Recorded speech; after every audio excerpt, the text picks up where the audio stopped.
آج میں آپ کو بتاؤں گی گیسٹرواسوفیجل ریفلکس ڈیزیز کے بارے میں، جسے اردو میں لوگ تیزابیت کہتے ہیں۔ اسے ریفلکس اوسوفیجائٹس بھی کہا جاتا ہے۔ ہمارے گلے میں خوراک کی ایک ٹیوب ہوتی ہے جسے اوسوفیگس کہا جاتا ہے، جس سے خوراک معدے میں داخل ہوتی ہے۔ اس خوراک کو اوسوفیگس میں دوبارہ جانے سے روکنے کے لیے ایک دروازے نما چیز ہوتی ہے جسے لوور اوسوفیجل اسفنکٹر کہا جاتا ہے۔ اب اگر کسی وجہ سے یہ اسفنکٹر کمزور ہو جائے یا صحیح طرح سے راستے کو بند نہ کر سکے تو یہ خوراک معدے سے دوبارہ اوسوفیگس میں داخل ہو جاتی ہے۔ چونکہ معدے میں تیزاب ہوتا ہے تو اس کی وجہ سے اوسوفیگس میں جلن شروع ہو جاتی ہے۔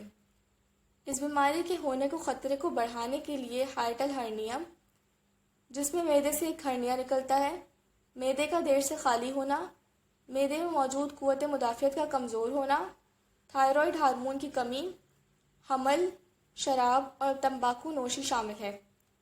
اس بیماری میں مبتلا مریضوں کو جو علامات ظاہر ہوتی ہیں، ان میں سینے میں جلن، الٹی یا گلے میں معدے کا کھانا آنا جو کہ جلن کا باعث بنتا ہے کیونکہ اس میں HCl یعنی تیزاب موجود ہوتا ہے، کھانا نگلنے میں مشکل اور تھوک کا زیادہ بننا شامل ہے۔ اس کے علاوہ سینے میں درد، کھانسی یا سینے کے انفیکشن اور دانتوں میں کیڑا لگنے کی شکایتیں بھی ہو سکتی ہیں۔ اس بیماری کی تشخیص میں پیشنٹ سے اس کے مرض کے متعلق سوالات پوچھے جاتے ہیں اور دوائیاں دے کر اس بیماری پر اس کا اثر دیکھا جاتا ہے۔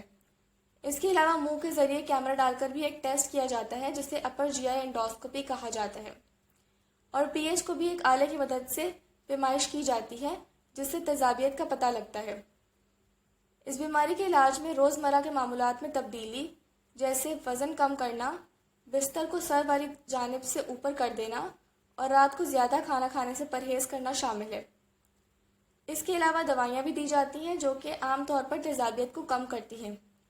اگر ان سب سے مرض ٹھیک نہ ہو تو سرجری بھی کی جاتی ہے جسے فنڈوپلائکیشن کہا جاتا ہے، جس میں اوسوفیگس کے نیچے والے حصے پر معدے کا کچھ حصہ باندھ دیا جاتا ہے جس سے خوراک معدے سے دوبارہ اوسوفیگس میں داخل نہیں ہوتی۔ شکریہ۔